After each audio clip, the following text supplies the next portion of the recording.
உங்களுக்கு ஒரு தரமான சைக்கோ த்ரில்லர் படம் பார்க்கணுமா? அப்ப இந்த படத்த வந்து கண்டிப்பா வந்து வாட்ச் பண்ணுங்க. படத்தினுடைய பேர் என்னன்னு வந்து பார்த்தீங்கன்னா, ஆர்ஃபன். இந்த படம் வந்து பார்த்தீங்கன்னா, டிஸ்னி பிளஸ் ஹாட்ஸ்டார்லயே வந்து தமிழ் டப்பிங்லயே வந்து இந்த படம் இருக்கு. இந்த படத்தினுடைய ஒன்லைன் ஸ்டோரி என்ன அப்படின்னு பார்த்தீங்கன்னா, கணவன் மனைவி 2 பேர் இருக்காங்க. அவங்களுக்கு வந்து ஒரு 3வது ஒரு குழந்தை பிறக்குது. ஆனா அந்த குழந்தை வந்து இறந்து போயிடுது. ஸோ அந்த ஃபீலிங்ஸ் வந்து நமக்கு வரக்கூடாது அப்படின்றதுக்காக, ஒரு குழந்தைய வந்து அனாத ஆசிரமத்திலருந்து வந்து தத்தெடுத்து வந்து அந்த குழந்தைய வந்து வளர்க்குறாங்க.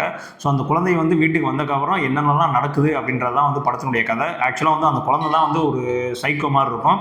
ஸோ என்னடா ஓப்பனாக சொல்லிட்டானே அப்படின்ற மாதிரி தோணும். இதெல்லாம் வந்து ஸ்பாய்லரே கிடையாது. நீங்கள் படம் பாருங்கள் உங்களுக்கு புரியும். ஸோ அதுக்கப்புறம் வந்து இந்த குழந்தைய பற்றி விசாரிக்கிறதுக்கு இவங்களுடைய உண்மையான அம்மா அப்பாலாம் யார் அப்படின்லாம் தேடிட்டு போவாங்க. ஸோ அதுக்கப்புறம் நடக்கக்கூடிய எல்லா விளைவுகளும் தான் அந்த மொத்த படமே. ஆனால் படத்தில் வந்து கொஞ்சம் 18+ கண்டென்ட் இருக்குது. ஸோ அதை மட்டும் நீங்கள் கரெக்டாக வந்து பார்த்துக்கங்க. ஃபேமிலியோட பார்க்கலாமா வேணாமான்றது அது உங்கள் கால் தான். ஆனால் கண்டிப்பாக வந்து ஒரு அட்டகாசமான ஒரு சைக்கோ த்ரில்லர் படங்க. ஆக்சுவலாக வந்து மிரண்டு போவீங்க. அந்த சின்ன பொண்ணோட ஆக்டிங்கு, சின்ன பொண்ணு அப்படின்ற விஷயமே வந்து உங்களுக்கு புரியும். நீங்கள் படம் பார்க்கும்போது உங்களுக்கு தெரியும் இது யார், இது ஏன் இப்படிலாம் பண்ணிகிட்டு இருக்கு அப்படின்ற மாதிரி விஷயங்கள்லாம் வந்து படம் பார்க்கும்போது புரியும். ஸோ அந்த அளவுக்கு வந்து ஒரு தரமான ஒருத்தான படம். ஆக்சுவலாக தமிழ் டப்பிங்லேயே இருக்குது. ஸோ கண்டிப்பாக வந்து இந்த படத்தை வந்து மிஸ் பண்ணிட்டாதீங்க. ஏன்னா இந்த மாதிரியான சைக்கோ த்ரில்லர் படங்கள்லாம் வந்து மிக குறைவு. ஸோ அதில் பெஸ்ட்டான ஒரு படம் தான் வந்து இந்த ஆர்ஃபன் படம். ஸோ கண்டிப்பாக வந்து படத்தை மிஸ் பண்ணாமல் பாருங்கள்.